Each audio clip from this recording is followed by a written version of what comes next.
Good morning students. Our next chapter is squares and the square root. So I will start with the square of number. What is a square of number? Square of a number is obtained by multiplying the number by itself. For example, if I say square of 5. So it is what?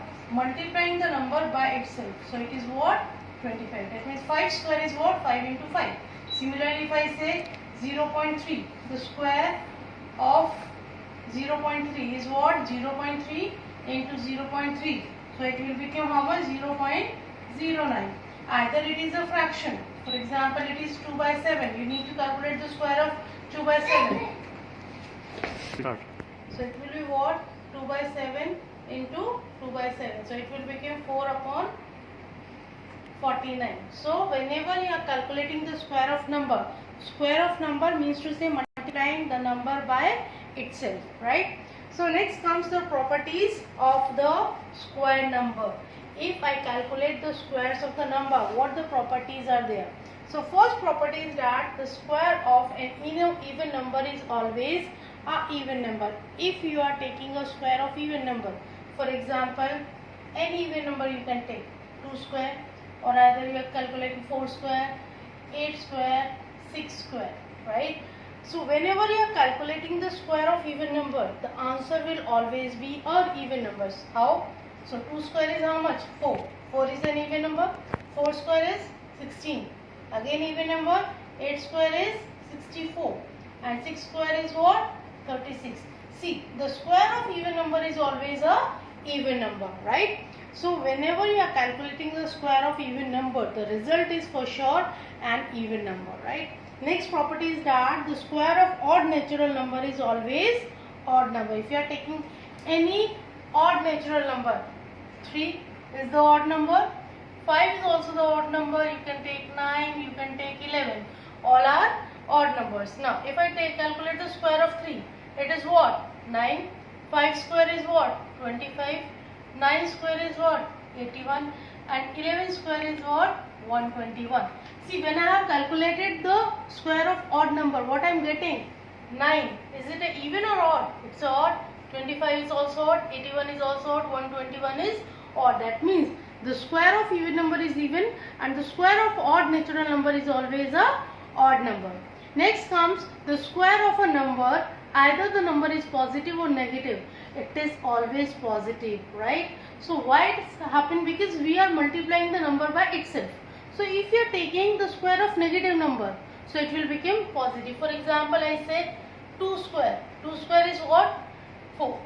But now I take minus 2 square. Again it will be 4. That means either you are taking the square of positive number or either you are taking the square of a negative number. The result is always positive.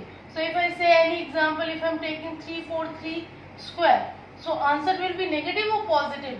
It will be positive because square of any negative number is always a positive number, right? A fourth property is that square of proper fraction is always less than the fraction. First is I am writing over here the proper fraction. What is proper fraction?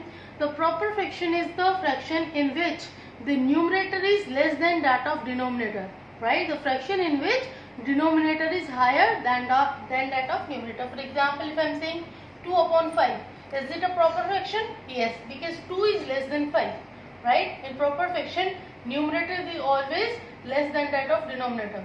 Now, calculate the square. See, square of proper fraction. Square of proper fraction. So, what it will be? 2 upon 5 into 2 upon 5. So, it will become 4 upon 25, right? That means 4 upon 25 is always less than that of 25. This is the property that the square of proper fraction is always less than that of fractions, right? So if you are squaring a proper fraction, right, the result will always be a less than that of fraction itself, right?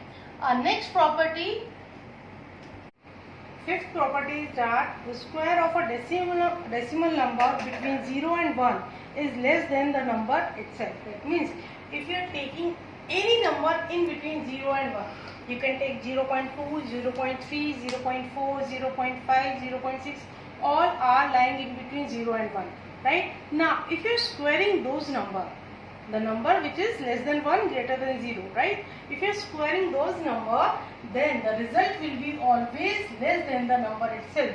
For example, if I am taking for example 0.3, right? 0.3 is what? Lying in between 0 and 1. So if I square it, what I will get? I will get 0.09, right? So what I get, that this number, the square of this number, the square of the number that is lying between 0 and 1 is always less than the number itself. Similarly, 0.2 square will always be less than that of 0.2. 0.5 square will be what? It will be less than that of 0.5. That means if you are calculating the square of a decimal number which is lying in between 0 and 1, the result will always be less than that number for which you are taking the square. The next property is that the square of decimal number greater than 1 is greater than the number itself. Now, instead of taking in this fifth property, I have taken the number which is lying in between 0 and 1. But now, if I calculate the square of the number which is greater than 1, for example, I calculate 1.2. 1.2 is greater than 1. Now, if I calculate 1.2 square, it will become how much? 1.44, right?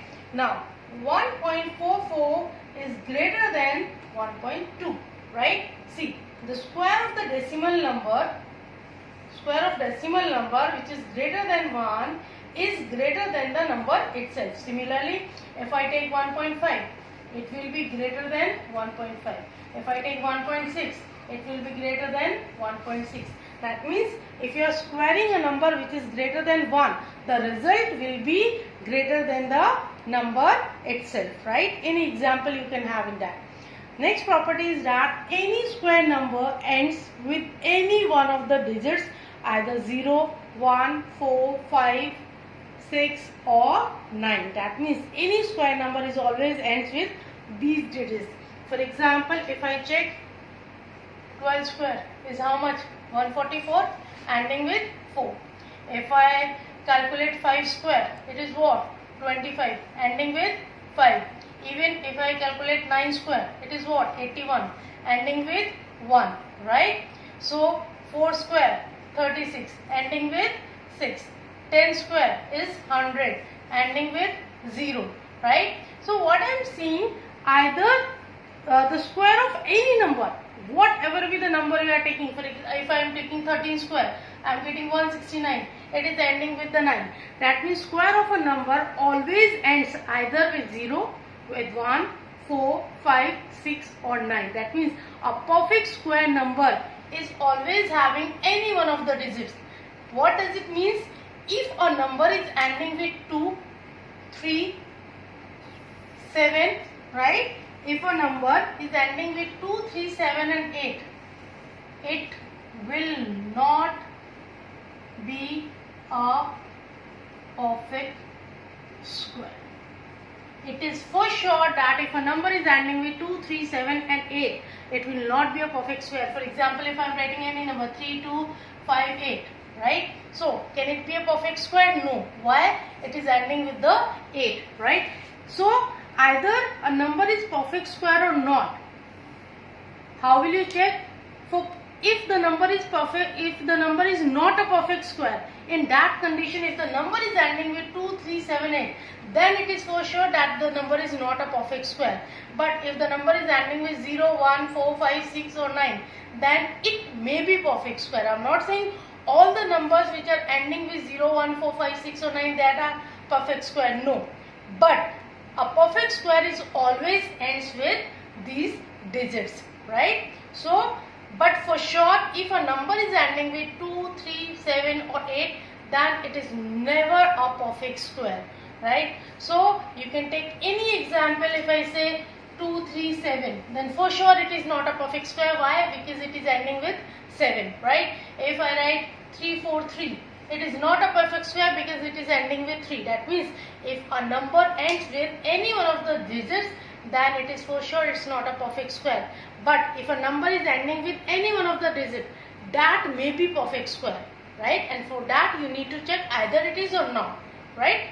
So our next property is that next rule is about the pattern of the square of the number, right? Now first is that if a number has 1 or 9 in its unit place, then its square has 1 at units place. For example, if I am taking 1 square, then square of 1 is 1, right? So unit place is 1, so the square of the number is also 1.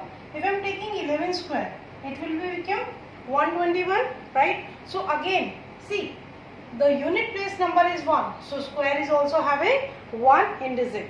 Similarly for the 9, see, 9 square is how much? 81, right? You can take 19 square, again it is how much? It is 361. If you are taking 29 square, the result is how much? It is 841, right? So similarly over here, 21 square will be what? It will be 441. That means if a number is having in its units place 1 or 9, see here it is 1, 1, 1, unit place is 1, and the 9, 9, 9, the unit place is 9. If a number is having 1 or 9 in its units place, then the square of that number will always have 1 in the unit place. See, each one is having 1 at the unit place, right? So this is what, if a number is having 1 or 9 at unit place, then its square will have 1 in its unit place. Second is that if a number has 2 or 8 in its unit place, right? If a number is having 2 or 8 in its units place, then its square will have 4 in units place. For example, 2 square is how much? It is 4, right? Similarly, 12 square is how much? 144. If I say 32 square, 32 square is how much? It is 1024. See, in each sequence when the number has 2, unit place is 2, unit place is 2, unit place is 2. So square of number is having 4 at the unit place. Now check it for 8. 8 square is how much? 64, right? Similarly, 18 square is how much? It is 324, right? 28 square. 28 square is how much? It is 784, right? See, whether if the unit place is 2 or either it is 8, then the square has 4 at unit place. For the 2 it is having 4, for the 8 also it is having 4 at the unit place. That means if a perfect square is ending with the 4, that means either it is a square of a number which is having 2 at units place, or either it is having 8 at units place. Next is that if a number has 3 or 7 in its units place, then its square has 9 in its units place. For example, I am taking with the 3 square, then I am taking 13 square. Similarly, 7 square I can have, and 17 square. 3 square is what? 9. 13 square, 169. See, both are ending with the 3 and the square is ending with the 9. Similarly, 7 square is how much? 49, and 17 square is how much?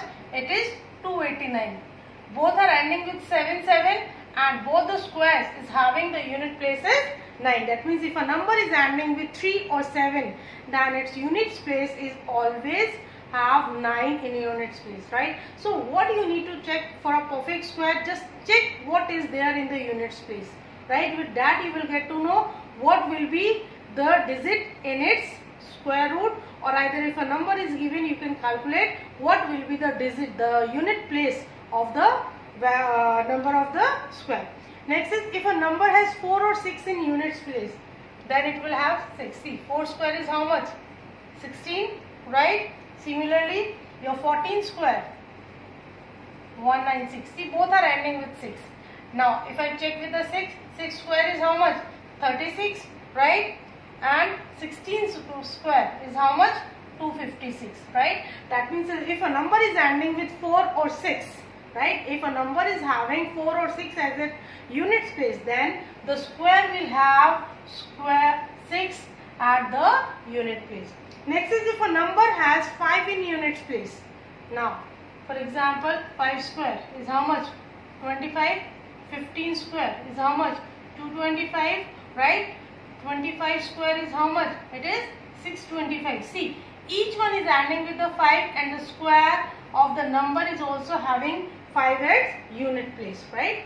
So, next is if a number has 1 0 in its unit place, it will have 2 0 in its square. If a number is having 2 0, then the square will have 4 0. That means a square of a number which is having 0 will always have the even number of zeros. See, 10 square is how much? 100. 2 zeros. 100 square, it is having 2 zeros. So, 100 square will be how much? It will have 4 zeros, right? So, that means 1000. It can't be a perfect square. Why? Because the number of zeros are odd. In a perfect square, the number of zeros should always be even, right? For example, so over here 2 zeros are there, that means it is a square of 10. 4 zeros are there, so it will be the square of 2 zeros, right? So how much the number of zeros are in their number, the square will have the twice of the zeros, right? So with this you will follow the properties of the square.